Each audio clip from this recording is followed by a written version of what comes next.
Hey everyone, welcome to PunkCast. My name is William Maxwell. I'm a student of Web3 and the owner of Punk9167. CryptoPunks are 10,000 uniquely generated characters stored permanently on the Ethereum blockchain. No punk is the same. This is a show dedicated to celebrating the punks behind the punk. My hope for this podcast is that we capture the essence of the punk culture, elevate the brand and the individual behind the punk. One last thing. Projects discussed on the show is not financial advice. Crypto and NFTs are a volatile and risky asset class. Please always do your own research. Other than that, let's go.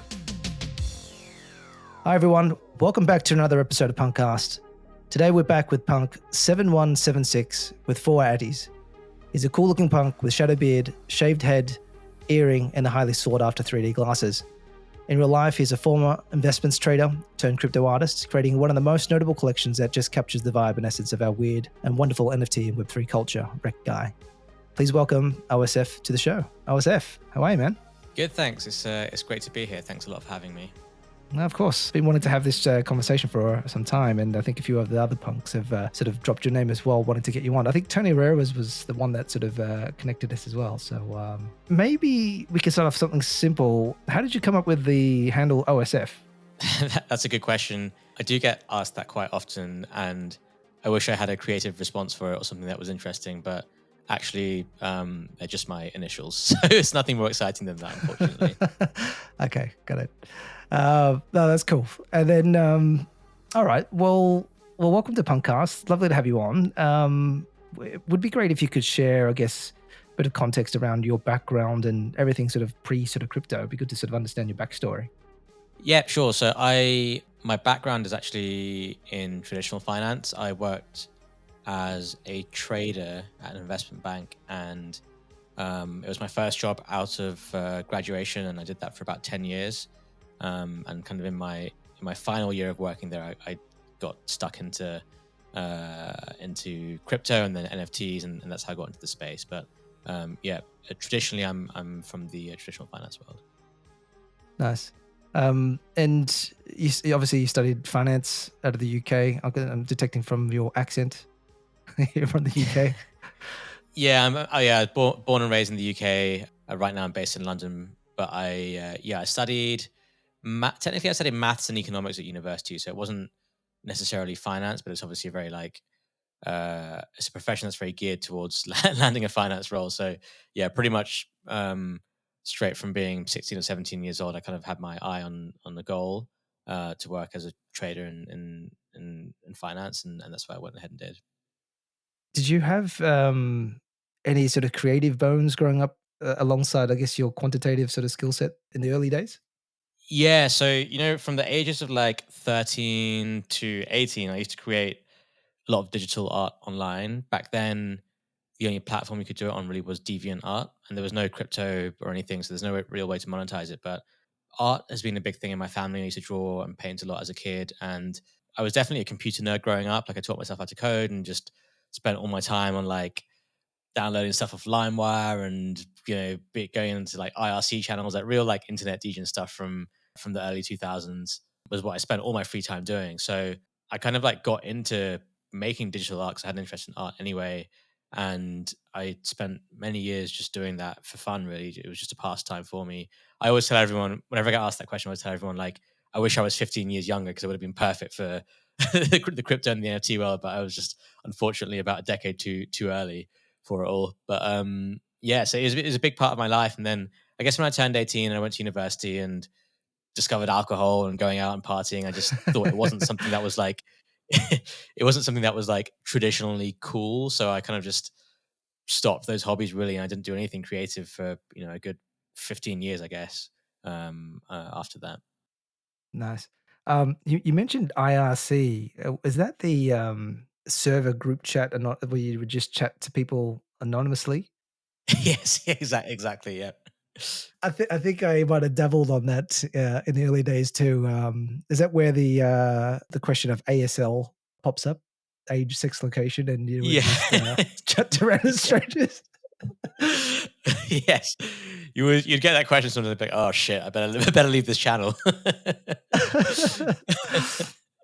Man, there were good times, and I think it was IRC, and then I think we migrated across to that. So it was Merck, and then there was is it ICQ for a little bit, and then Yeah, I think Skype. that's right. Yeah, yeah, So I think so I think we've got sort of similar backgrounds in the sense that we were used to speaking to anonymous internet strangers from a very early stage, um, and and so what kind of art were you sort of making at that time? Did you have any sort of themes? It was just mostly digital at the time, or was it sort of random things that sort of came to you? yeah. It was really just random things that came to me. I remember something that I remember still very, very clearly is um, I wanted to like draw things digitally by hand, but back then you had to get a very expensive graphics tablet to be able to do that, and it was like north of £1,000. It wasn't anything that I could afford. So I used to just like draw things with my mouse in Photoshop, and it was just so frustrating because I just couldn't like get the same precision as I could by holding a pencil or a pastel or a paintbrush or whatever. But I liked, it's a similar theme to the stuff that I do now, where I just liked creating unrealistic worlds, like surreal type worlds and stuff. That are maybe from like a different universe or a different dimension, and kind of just putting that, like mixing real world elements with stuff that is imaginary, I think was just like a theme that I quite liked, and I guess like was an extension of my imagination. So I tried to do that in the art, but the way that it looked visually is like, I think, very different to the stuff that I have now. And I actually have, unfortunately, I deleted my DeviantArt profile because I was too embarrassed about it, but I actually have all my old files stored locally on my old PC back home at my parents' house. So I want to dig those up at some point. But I think visually they look very different to the stuff that I have now. But the concepts and the themes and the ideologies are maybe quite similar, I would say. Gotcha. And then, so you studied mathematics at university. Like, of all the things you could have chosen, like, why maths? Yeah, I mean, look, it was my favorite subject at school. It was the one that I was best at, and it was the one that I felt I could excel in the most, I guess. And I was quite adamant I wanted a career in finance, and my perception of it at the time was, oh, I need to be very numerical and be mathematical, and you know, do a degree in it so I can get a good job. I think having spent a decade in that industry, I actually don't think you need to be like. I think you need to be numerate, but I don't think you need a degree in maths or engineering or whatever to be able to do it. I think it's more to do with actually your soft skills rather than your book skills, if you like. But um, I was just under this perception that I needed to do something highly quantitative to get that job. But at the same time, I liked maths a lot. Like it was always my favorite subject, pretty much from day one since I can remember. It was I enjoyed it way more than languages or science or anything like that. And I just always felt very natural with numbers. Like the concepts and ideas just came to me pretty easily, and I just felt like I understood it and could kind of like vibe with it, if you like, more than anything else, I would say. It's pretty interesting, man, because I think you straddle both sides of the left brain and the right brain, which is both, one is, very structured, quantitative. The other one's a bit more creative as well. And I think you normally go through these situations in life where you're going to have to pick one or the other. Was it ever an issue for you, or did you ever find that being an issue for you at all, or did you just naturally just felt gifted in both, naturally gifted in both sort of spaces? I mean, it was never really an issue for me because I never felt I was like extremely gifted artistically or creatively. And I did a lot of music as well.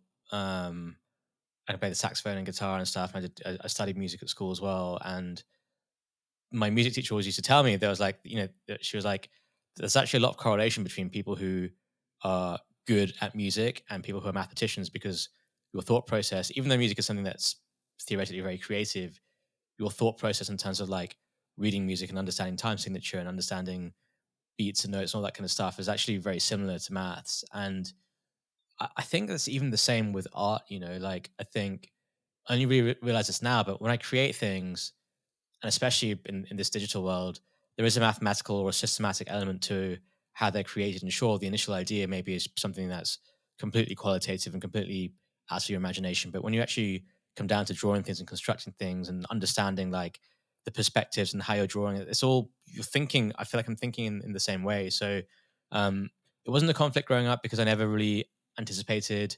pursuing a career in something creative, and so it wasn't really a choice for me. It was just like I'm just going to do math and I'm going to go into finance. That was always going to be the plan. Later on in life, obviously, I felt these conflicts, but now I think I'm at a point where it's like, I don't think the two things are mutually exclusive, and I actually think this whole world of like NFTs and digital art and generative art is another thing as well. Really nicely unifies all these things that I'm interested in, um, which I think is amazing, and it never existed before. So it's just like, I'm just like, wow, like, this thing, really weird, niche, unique thing actually exists, which I think is just amazing. I do feel very grateful to have found something that I feel like is my calling. But I think when you're talking like that too, I think you're right. I think there's not many things that combine everything all together, but I think with crypto and NFTs in particular, just feels like it just pulls all sorts of disciplines in, right? Like economics, finance, art, culture, science, marketing, all these disciplines, history, yeah, as well, all on the same sort of umbrella, which is really cool. Oh man, and then what were you doing in terms of your banking career? Were you more on the trading side or were you more on the advisory side? Yep, purely just trading. I was a trader in high yield and distressed credit and credit derivatives, so like bonds and credit default swaps. And I spent about 6 years in London doing that. Then I moved to NYC and spent 3 years working there, and then moved back to London for 1 year before finally hanging up the boots. Nice. All right. So so from your background in finance and where the markets are at the moment, are we back OSF? Every time there's been moments this year where it's felt like we're back, and I've said we're back, and obviously we weren't back then. So I'm super cautious of saying we are, but I think this could be it. I really do think we are. Like, BlackRock was a big client for us. I used to trade with BlackRock quite a lot when I was at Barclays, and every time BlackRock came in to buy something or sell something, you would be like, shit, let me get out the way, because they're not just buying one or two, they have like hundreds of millions of whatever it is of size to put on this trade. So I don't think this is any different. I think if they're entering this market and they're stepping in, they're not just going to come in and buy a little bit of Bitcoin and then watch it go back below 25K. I think they're going to come in here and really make a statement, I think. And if they're doing it, all the other asset managers will follow. So I think, when the ETF headline comes out that it's approved, it may be a sell the news event at that moment in time. But going forwards in the medium and long run, I think it's a massive, massive win for the crypto industry. Is it a massive win for Bitcoin and decentralization and those ideologies? Possibly not. That's a just separate argument. But in terms of price action and return, I think it's going to have a big impact. Well, let's hope so. And what do you think that means for NFTs? Like, do you think any of that will translate across into NFTs at some stage? I really do. Like I think it will take time, and I think the kind of flow of things, if you like, is first it's Bitcoin, then it'll be ETH, then it'll be altcoins, and once people have made a lot of money and all this stuff, it will just get back to the human nature of like, oh, what can I go out there and buy to flex how much money I've made? Like, maybe I really crushed it on this altcoin. I'm gonna go out there and buy a zombie punk just to be like, yeah, look at me, like I crushed it. Now I have a zombie punk. You know what I mean? Um, and I think we'll get that again. It's no different to any other collectibles market. I think we will get that again, but I think we need higher crypto prices first. I think they need to be sustained, and I think you probably need like a big altcoin cycle as well. And just need people to be rich. And like if I make a lot of money on coins, like I'm probably going to buy some NFTs that I really want or I really like, because it's like a luxury spend.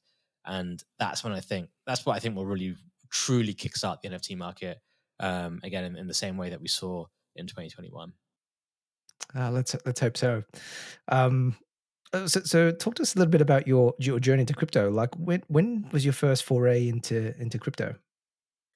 So the first time I heard about Bitcoin was 2012, when I was in Thailand, and someone was telling me about how you could someone was telling me about Silk Road and how you could buy any drug you wanted from there and like order assassinations and stuff. And he was explaining, yeah, and he was telling me about this thing called called Bitcoin, and like that. This is how you would transact in it. And I just thought I was talking to like some crazy person. I was like, okay, cool, whatever. And then I didn't really hear about Bitcoin for a few years until 2017. And this is right before they're talking about Bitcoin futures, etc. And I think that's the first time in 2017 where I really started to have like a lot of my friends, some of my friends saying, you should get into crypto, get into Bitcoin, get into ETH. And I didn't really understand it. I never didn't really get it. But I thought, you know what, maybe I'll just try and buy some ETH. So I tried to buy some ETH, but I couldn't get KYC'd on my Coinbase wallet and it just didn't work. So I just left it, didn't do anything. And obviously in 2018, everything crashed. And I was like, you know what, maybe that was a blessing in disguise that I didn't get involved.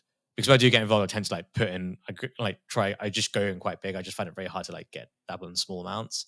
So it's like, good thing I didn't get involved. And obviously I missed out on the big moves. And the next time I actually ended up buying Bitcoin was in Jan 21, actually. That's the first time I bought any crypto.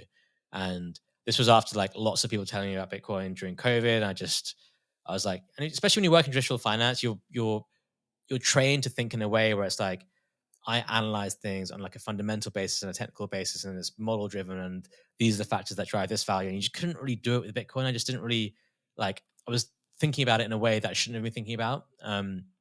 But I actually used to trade GameStop, not the equity, but the bonds. It wasn't as exciting, but I just started looking at Reddit and all these guys, buying GameStop and making all this money on it. And my initial thought was, oh man, these guys are so stupid. Um, and I traded Hertz as well. And, the same thing on Hertz equity, people were buying the bankrupt equity. And I was like, oh, these guys are so stupid. Like, they have no idea.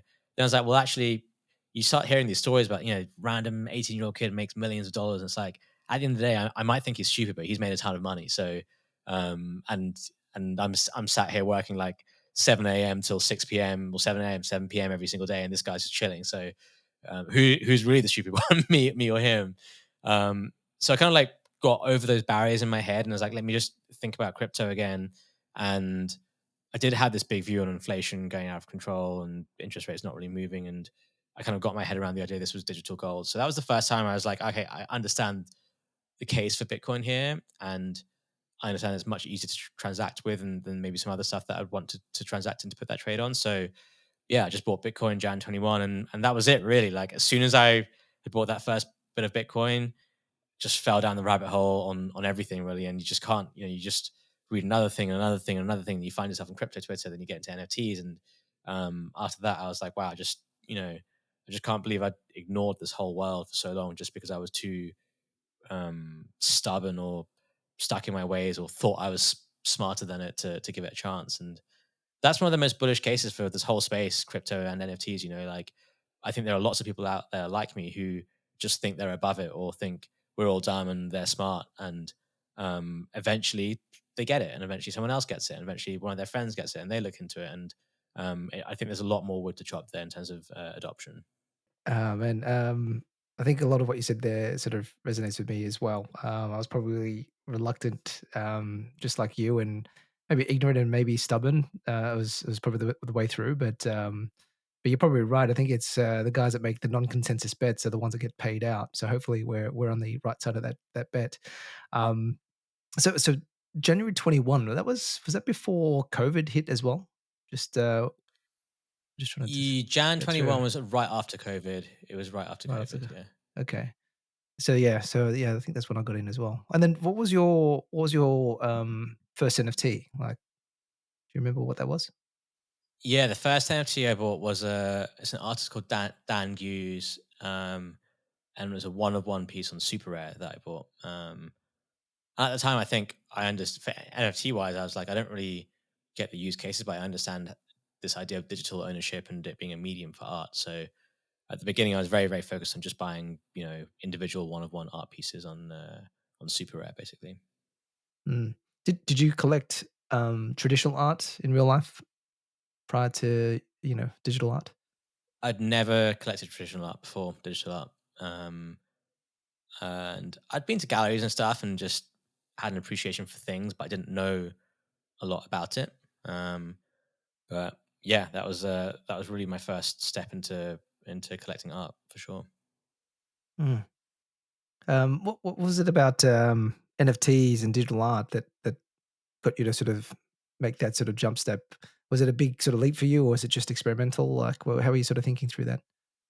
I think it was experimental. I think at the time I definitely had my sort of trading mentality on, where I was like, I could see that this idea of digital ownership was a big thing, but you could be the first to own some of these pieces that could be historic, and you could buy something one day and sell it the next day for three times your money, or four times your money, or five times your money, and it was just, you know, with my day job being trading, and something that I really enjoyed, it was just quite thrilling to trade a market like that. And there were so many similarities to the NFT market and trading it to what I was already trading in terms of the liquidity and it being an over the counter market and being very volatile in terms of price action and stuff. It was just the way that it traded was so similar. And I just found it so fascinating that I just wanted to be involved.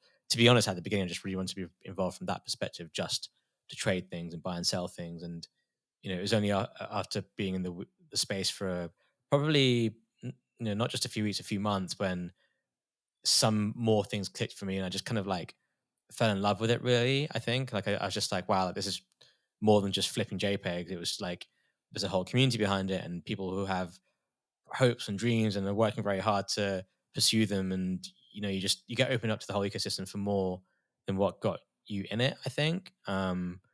And that's when I really felt like I kind of feel at home here. Mm. Just out of curiosity, timestamping the Dan Grease piece. When was that? That was Do you remember April when you 2021. got it? Yeah, And sorry, then it was March 21, March 21. March 21. Okay, so that's still pretty early. Okay, and then because I know you're kind of famous for minting bored apes and the like as well. How many did you mint back then? So was that around the same time? That would have been around March, April that time as well, right? Yeah, it was. I believe it was in April. I ended up minting 150 of them, so it was quite aggressive Wow. at the time. So what made you go in that hard with bored apes of all things? Like, did you get Signal or did you do your homework on them? I it was a very impromptu decision. Like I just quit my job at the time, and I'd been out for drinks with all my to be former colleagues, etc. So I came home like pretty drunk. It was like 3 a.m. and I remember just like scrolling through my phone, looking at Twitter, and I just saw all these people like minting these bored ape things. Like, oh, what is this? And at this point, I'd solely been focused on art. I hadn't bought any PFP stuff, and there wasn't really like a whole PFP market then. I just didn't really, apart from punks, I just didn't really like understand or get anything. So I went onto the website, and it was a really professionally like well done website, and it was the first. I think there was like at this point, we have to remember this was like so early into like NFTs. There wasn't much talk of like membership clubs and communities and all that kind of stuff, or like digital IP and this idea of like Web3 brand or anything. There was none of this existed, and so when we went onto the website and the first statement of Board Ape Yacht Club, I was like, well, I get this idea of membership clubs. This is kind of cool. Like I can see why someone may want to be a part of this, and they said, oh, you get the IP rights for your ape if you buy it, and I was like, I don't know how much this will be worth, but it's kind of cool, something interesting. And just the website was done so professionally, and it all looked good. It all looked like it was like super purpose built, and everything else before this was just like cheap, not cheap things, but like things done very poorly without much thought, and you just knew they wouldn't really take off. So I just kind of got that feeling. Sometimes you just get that feeling about something, and it's going to be good, and that's the feeling that I got here. And I think I started by minting a few, and I just saw you could just see them start minting out very very quickly, and you can see they were already trading in the secondary market like above the mint price. So in my head, I was like, well, even if I don't want to own all of these, like I can just mint them all and probably flip them for like two or three times my money and make money on it. So I just basically spent all the ETH in my wallet at the time, just max minted what I could basically. Don't know if I would have done the same thing sober, but DJ mode, proper DJ mode. And how does Mando enter the story? Because I think you and Mando were flipping apes together at some stage, right? yeah. So Mando actually was the first person that got me into NFTs. He has started buying art after I bought Bitcoin. He said, we should look at NFTs. So when I was minting the apes, I was messaging Mando and said, you should mint these. Like I just got that feeling it's going to go higher, and he didn't really want to get involved. He just, I think, it just felt too nascent for him back then, and over the next few days, he was like, "Oh wow, that's a good trade. You should sell these." And I was like, "Yeah, you're probably right. I should just sell them." So over the course of about a week, I just sold all my apes, and At what price? Like, what, 150 apes in a couple of weeks? It would have still been pretty early. it was a range. Like I think the floor ones I sold between like zero point 0.2 all the way to maybe like zero point 0.5 or zero point 0.6, and then I had some really nice rare ones. You know, I had like a full gold ape. I had the Mm. 13th rarest one with laser eyes and stuff like that. Like I just sold it all way too cheap, painfully cheap. But after 3 weeks, Mando said, "Hey, I really like apes. We should buy apes." And by at this point, they were already they were like a 3 floor, and I was just like, "Man, like you just told me to sell all of them. We've all like done another 10x in price, and now you're saying buy them back." I just couldn't. I just didn't want anything to do with it. I was like, I just can't look at them. It's just like, that feeling you sold something, a lot of Yeah. things way too cheap, and you just left generational wealth on the table. It's just like, I just don't want to be involved. um, but what happened is he ended up doing well in that trade. I ended up focusing a lot of one-of-one stuff, and I bought an X copy one-of-one, and Pegs by Matt Fury, and a few other things that did really well. And in September of that year, we realized we both had quite complementary collections. He had a ton of apes, and I had a lot of the other stuff, and so we decided to combine our collections together. And so I got part ownership of his apes, he got part ownership of everything else that I had, and we put it all into one big wallet, basically. And then from then on, we managed that whole thing together. So that's how I re-entered the ape trade after my massive fumble, because Mando did actually Got it. go and buy 70 of them at 3 ETH or whatever they were at the time. Insane. Insane. So you guys have exited completely, right? Because I think there was that blur bid dump that sort of happened earlier this year as well. Is that you guys are completely exited out of apes now, or? Yeah, I think so. I think it was, it ended up being a good trade for us, and we got lots of different airdrops and stuff. And we had 72, so it's always a hard, when you own that much of something in what might feel like a large complex but doesn't have a ton of liquidity. The question is always like, how do you exit that trade? How do you get out of it? And we had all this like unrealized gains on paper, but it was just like, we just knew as soon as we started selling, everyone would start selling, and we didn't like really want that to happen. And then Blur came along, and you had all this liquidity on it. And I remember, I think the price of the eights were around 70 ETH, and we looked on Blur, and I was like, wow, we could just sell this whole thing in one go. We've never had that much liquidity before. And we decided not to do it. We were just like, you know what, we're not really bearish in apes or NFTs. We still like the trade. They were still down from, down 30 or 40% from the high. So we decided not to do it. But we then saw just the price go up and up and up and up and up all the way to like 78 or 79. And you could see it was just like the same guys bidding and flipping to each other, and just all this Blur farming. So we were like, look, this is basically fake liquidity. And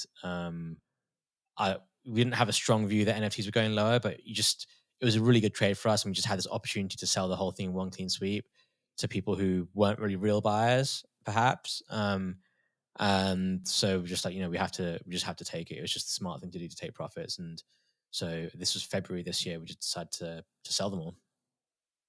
So there was were there like 70 bids at around 70 ETH on at that time? That's insane. Were It they was were it they was really all just it was 2 or 3 guys bidding that amount for was it multiple apes, really. was it Mackie? Yeah. Yeah, okay. Yeah, that was funny, that time frame. Oh, man, that's an amazing trade, given where they sort of are now. I hope they find their way back at some stage. Um, and then during all that as well, you launched, I guess your project, RektGuy. When was that launched? It was a free mint, right? I absolutely missed it and sort of got FOMO on that, but Yeah, it was a free mint. We launched it at the end of April 2022 last year. Um, I don't know. I guess this character was just like a recurring character in the art that I was drawing and putting out. And I wanted to personify it as a profile picture project, because I just thought it kind of made sense. And it was really just meant to be a fun project for me to work on the side. I just spent really my evenings and weekends doing it. It took about 4 or 5 months to do the whole thing. And I made it a free mint because it wasn't, it wasn't like I thought hey, this is like a genius idea that's going to change the world. I was like, this is just like a fun side project. I'm not really trying to extort value out the system here. I just want to make it a free mint. So I just made it free mint for existing collectors, and we had another project called Degens, which was a bit of a flop, really. So it was a free mint for Degens. It's kind of like a thank you to sticking with us on that one, and yeah, that was it. And then the reception, obviously we launched at a time when the market started to tank, and I think it was one of the first mints of the free mint mess. I think we were just a few days after Goblin Town, and yeah, it just seemed to, for whatever reason, seemed to just capture some kind of attention of NFT collectors. And I think, to be honest with you, in the first few days of it, we realized we had something that had a lot of potential. It's not something that we thought was going to have a lot of potential before doing it. But I don't know. I remember generating the first images, and I was like, wow, these actually look really cool, like way better than I thought they would. And again, it's another one of those things. Just had that special feeling about it. Sort of had that feeling deep down that maybe this can be something, and that's really how it came about. It was never really a planned thing. It was something we were working on ad hoc on the side, not really very well structured. And then yeah, it became what it did. No, that's super cool, man. And I think it just, I mean, RektGuy just captures. I mean, a lot of the DJs had a lot of fun with it, right? I think it just captured the moment really, really well.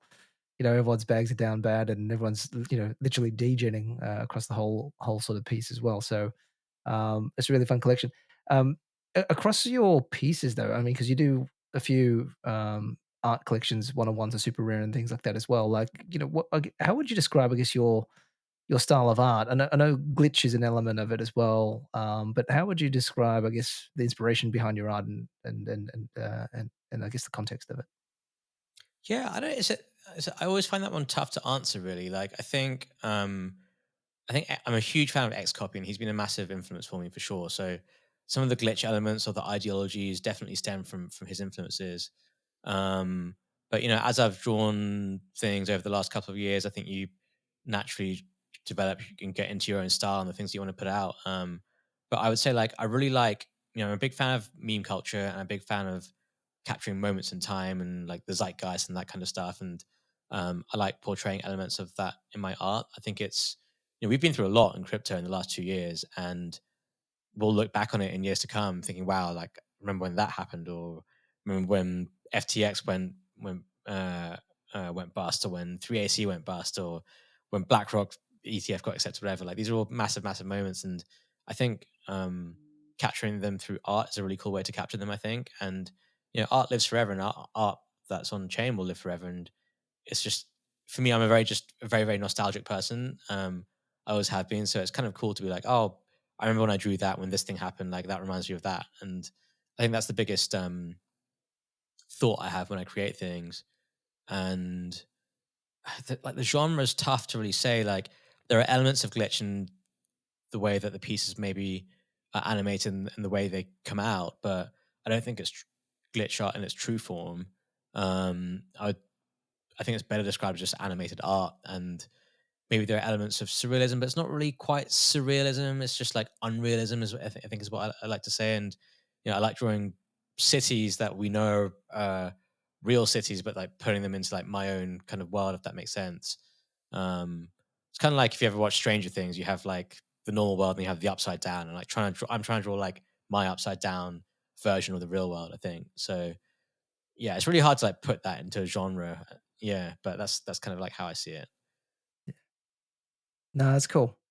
And no, I love it, man. I need to try and get some of these in my vault for sure. I love the colors it uses as well. The red always looks really cool. I got to get that Hong Kong piece. I think the one that you did. Yeah, I appreciate that. As an artist, though, you've decided to buy a CryptoPunk. Why did you decide to buy a CryptoPunk of all things?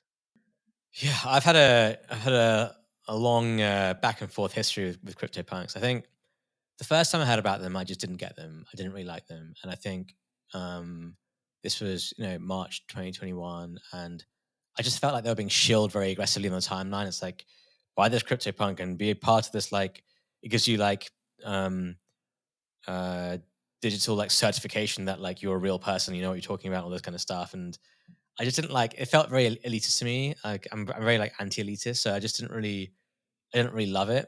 I didn't really love the concept of it. And I know that's not what punks are truly about. I know that's not what Matt and John wanted them to be, but I think certain people and the way they're posing them on the timeline were driving this message, and that seemed to be the loudest message at the time. And I was just like, I was like super anti-punk, just hated it, didn't want to do it. And then, with bearing in mind, I was looking at everything from an art perspective when it was announced that there would be a punk auction at Sotheby's. And now that doesn't sound like anything crazy, but back then it was like, whoa, like traditional auction houses like actually having NFTs, and not only that, it's crypto punks. That was a moment for me. I was like, okay, this is not just something that a bunch of people on the internet are pushing. This is going to be a real thing. This is really going to have like massive appreciation in the greater world. So that's when I FOMO'd into my first punk, which was Punk 6623. Had a nice purple hat and big shades, and I was like, it kind of looks like me as well, and it was good. I honestly like, of all the things that I bought, I loved buying. The experience of buying that was incredible, and like the first time you change your profile picture to that punk, and it did genuinely feel just very special. And as a result, I spent a lot of time in the punks Discord back then, and it brought me so much value. Like that's where I learned about Fidenders and art blocks and all the upcoming mints and stuff. And you just kind of got to speak to a lot of very smart people, and a lot of very weird people, but like it was the good kind of weird. It was the weird that was the same weird as me. And I think that's when I really understood. It was only after I bought it and started interacting with other people, that's when I really got it. And yes, that was my first punk. That was April 21. I bought my second punk, which was, I can't remember the serial, but it was one with red hair, nerd glasses, and an earring. It looked like Ed Sheeran, basically. Um, and I bought that right after the Visa announcement, because I was like, oh, this is oh god, I can't believe Visa bought punk. This is going to be huge. So I think I bought that at 69 ETH, and that was like very good timing. And that was another pure like FOMO purchase as well. But they ended up being good buys, and I ended up selling I had my first punk. I think I listed at 150 ETH as kind of like a whatever, just like it's never going to get there, but I just like listing things at high prices. And um, I think that when the floor got to like 147 and 148, my punk looked very good versus the floor. Like it was a nice punk, and then it was actually on my ledger, so I couldn't delist it at the time, and I ended up selling at 150. But in hindsight, that was a good trade. Um, and then like Lava Labs were kind of being a bit funny on the timeline, and you had the whole V1 issue as well, um, and this Yuga Labs were doing all these things that people were like, oh, this is amazing, this is amazing, this is amazing. And at the time, I didn't really understand what punks were about. I think, and I think I wanted punks to be what apes were, but I didn't understand that they were two different things, and they would perform, behave very differently in different scenarios and environments. So I kind of just, lost, I guess, patience with punks, and I ended up selling my second punk, and I didn't touch punks for a while after that. And it was only really like at some point last year, I was like, now I understand why punks make sense, because you don't need the value is not predicated on like a team going out there and executing a roadmap, or the drop of an ERC20 token, or a metaverse or a blockchain game. It's none of that. It's just like punks. The value from punks derived from the fact that they're punks. But it just took me so long to really understand that and get that and really appreciate it. And eventually I did, and I bought back a punk earlier this year, right after I made the ape sale. That's one of the things I really want to do. Is like when I sell these apes, I'm just going to make sure I buy one punk, and I'm going to buy one that I really like, that I feel is me or is cool. And so I bought the one you mentioned at the beginning of the show with the 3D glasses, and I'd seen that punk for a while. It was there listed for like months actually, and I was like, I just know that's the one that I want, and tried to put it down, waited and waited, didn't really work, so I ended up buying it, and probably still bought it too high even though I was patient, but I'm happy with it. I really like it. Would you say this is one of your forever punks? So you got this on March 13, 20 this year. Okay. Yeah, I think so. Yeah, I think it is. I think it's just compared to the other. I bought the other punks that I had before because it was sort of like, this is the best I can get for the ETH that I have. Whereas I bought this one, was like, I just really really like this one, and it wasn't, it's definitely mid range. It wasn't like a floor punk. It wasn't near the floor. Um, so yeah, it's the first one where I've bought where I feel like, yeah, this is actually one that I picked out and want to have, and was fortunate enough to be able to buy. Were you looking at any other traits at the time? Were you, eyeballing, 3D glasses or any specific traits? I was very fixated on 3D glasses. I think there's this whole thing about hoodie punks. Everyone loves hoodie punks. It's not the rarest trait, but they look cool and they feel cool and it's parts of culture. And I get that.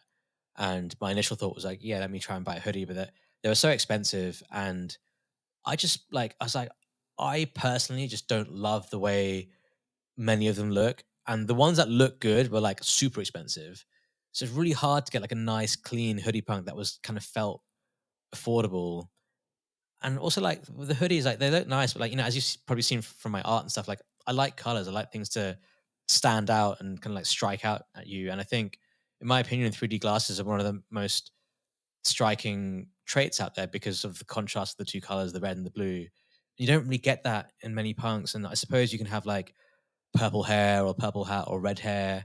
Um, there's green hair, but I don't know. There's just something about like those glasses and the red and the blue being next to each other that I think is Really pop? kind of unmatched really to yeah, they Mm, really pop. It's unmatched to many other traits. So mm. No, he's a beautiful punk, mate. So, yeah, I think, thank you. yeah, it's got the, nice beard. It sort of looks like if you shave your head, I think, be a nice fit. Um, Yeah, if I had shorter hair and an earring. and if, money wasn't an issue for you when it comes to buying punks, like, would you have any punks or traits that come to mind that you'd love to have in the collection? I think zombies are really cool. I'd never buy an alien punk, like I just don't think they look that cool. Controversial.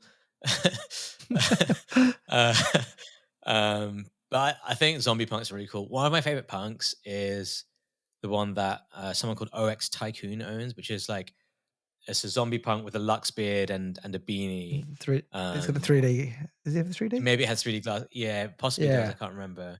yeah. That I think is just so cool. Like that's unreal. Um, the other one, I mean, the seven trait punk's amazing. I'm good friends with Danny, um, and he always wears a little like Tiffany's seven trait pendant. And so that's a very envious thing to have. But there's another punk that's like the brother of the seven trait, which I think looks pretty cool. It has big shades, top hat, Lux beard. I think it changed hands for around $500,000 or something like that, maybe a year ago or so. But that one I think is really cool as well. That's like I think like the better looking version of the seven trait punk, which I always like to wind Danny up with. But that Yeah. one is cool too. Yeah, Danny's got an amazing punk. I think that's, definitely one of the most iconic ones in the collection for sure. Yeah, I really like the zombies too, but I'm probably with you. I think the aliens are probably overrated. I think they, aesthetically, they just don't really look as good as maybe an ape or a zombie for me as well. But yeah. Um, and if you were to look across the punk community, do you have any, favorite punks that come to mind for you? Yeah, yeah. There's definitely quite a few. I'm a big fan of OX Fubar. I think he provides a lot. He has a punk with a tiara. He provides like a ton of value. I think he's a super smart guy, and but I think what I find interesting is he's not just one of these like devs with no personality or sense of humor. Like he shit posts a lot on the timeline, and I think his takes are always the right takes. They're always pretty good. So he's definitely a punk that I like a lot. I like Punk9059 or he used to be NFTstats.eth with the beret and Mhm. pink hair. I think he's Sam? provided a Yeah. ton Yep. of Sam exactly a ton of value to the Mm. space. Um, and he's also a great guy. He's a pretty funny guy as well. I think he's definitely one of the iconic punks out there. Um, I like Tony as well. I got to chat with Tony for the first time in Martha, and he was the one that put us in touch. But his punk as well is pretty iconic. I think we're like kind of like the clown punk with the green hair. Yeah. I think it's a pretty awesome one as well. Every time Yeah. you see that on the timeline, it's like, oh, I better read this. So um, those three for me is definitely some of like the iconic ones. I think I've got to say like Beanie as well is there. Like you can't not associate the Beanie trait with Beanie himself, and whether you like him or dislike him, and I actually appreciate a lot of his takes, and I think he's smart. I think he has the right take more often than not, which is another controversial opinion. But that is like you can't say that's not iconic. It really truly is. I think. Yeah, I'm with you. I might get a lot of shit for it too, but Beanie in the bull market was fun. He was like Twitter Yeah, entertainment, right? Like him, Art absolutely. Chick, like all those guys were a lot of fun. But it keeps funding my bags in this market. I got to get him to stop. But yeah, those are some good punks you sort of mentioned. And how would you describe punk culture for you? Like, Yeah, punk culture, I think I would say it's an appreciation of um of like unlocking your brain and like stepping out into a world that is unfamiliar and that maybe feels wrong or feels like it doesn't make sense, but it's kind of like the embodiment of that. And with NFTs, you speak to any normal person, it's like, I just don't get it. Like, right click save or take a picture of it or blah, blah. Why is this price, this price, that price? Like, punk's like, I'm transcended beyond that thought process into this new world of like forward thinking.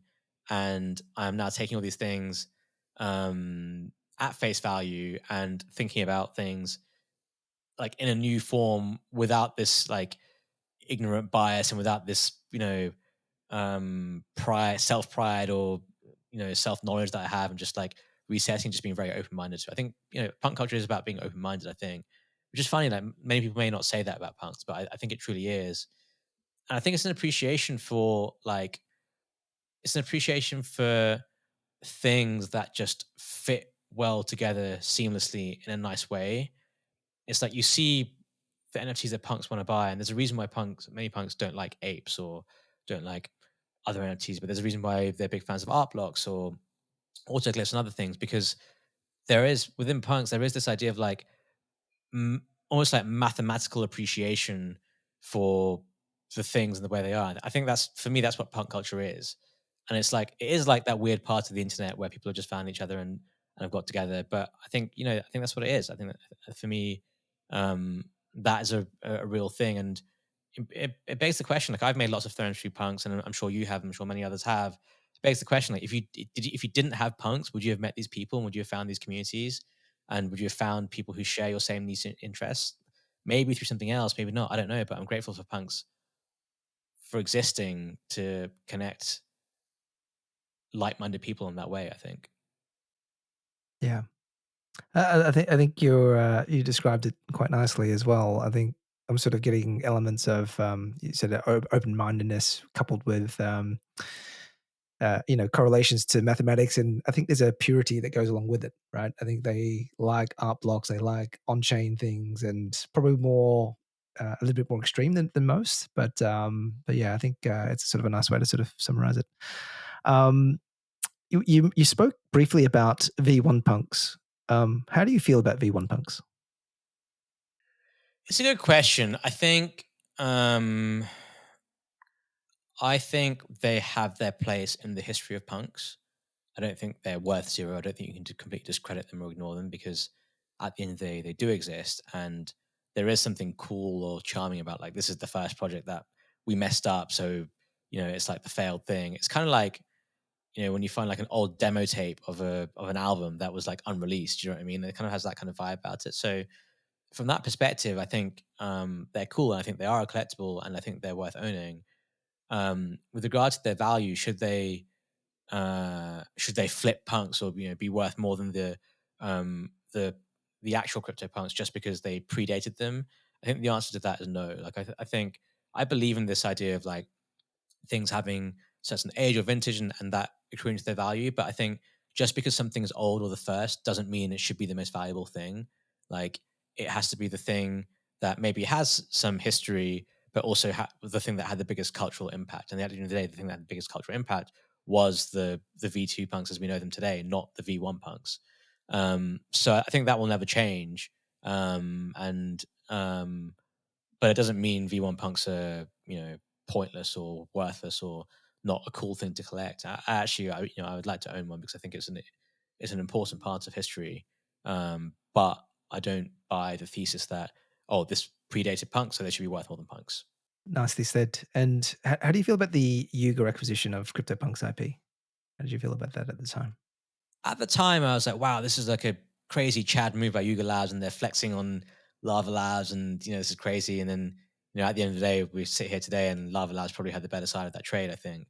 But it does change. Like now, I mean, now as like someone who appreciates punks for what they are, I think it does change them a bit. It's kind of like, well, this was this cool kind of thing that Lava Labs created as the artist, and now they've kind of like cashed out and sold it to Yuga Labs, who is like the arch nemesis of all things like pure and nice and decentralized. But at the end of the day, it doesn't really change anything. I think like Yuga Labs don't seem like they're doing anything with the IP. I'm not sure they will ever do anything with the IP. And really, part of their deal was buying. The big part of their deal was actually just buying the the treasury holdings of Lava Labs. So now Yuga Labs own like 400 punks, whatever it is. So I don't think it changed anything in the long run. I actually think it's a cool bit of history as well. Like it makes the story interesting. But yeah, I would say right now my feeling on it is neutral, I would say. Nice. OSF, this is super fun. Loved having you on PunkCast, and I could probably chat for days and pick your finance brain on the markets at the moment. But one final question before we go. If you could pass on a message to the next owner of your Punk7167, what would you like to say to him? I would say wear it. I think I'm in a position where RektGuy is my PFP and always been my PFP, and sometimes I feel a bit bummed where I had this beautiful looking punk that never really gets taken out for a spin. So for the next owner of it, if there is a next owner of it, I would say please wear it, sport it, have it as your PFP in many places as possible, because it is really a nice punk, and it's a shame that it doesn't get to see the light of day a bit more. Amazing. OSF, thank you so much for joining PunkCast. I guess any final closing comments on your side, and what's the best way for people to find you? Yeah, Twitter is the best way to find me, OSF_rekt. I'm always tweeting every day, even when I probably shouldn't be. But yeah, thanks a lot for having me. It's been great to do this show, and thanks again. Guys, that wraps up an episode of PunkCast for the week, and we'll be back next week with another punk. Bye for now.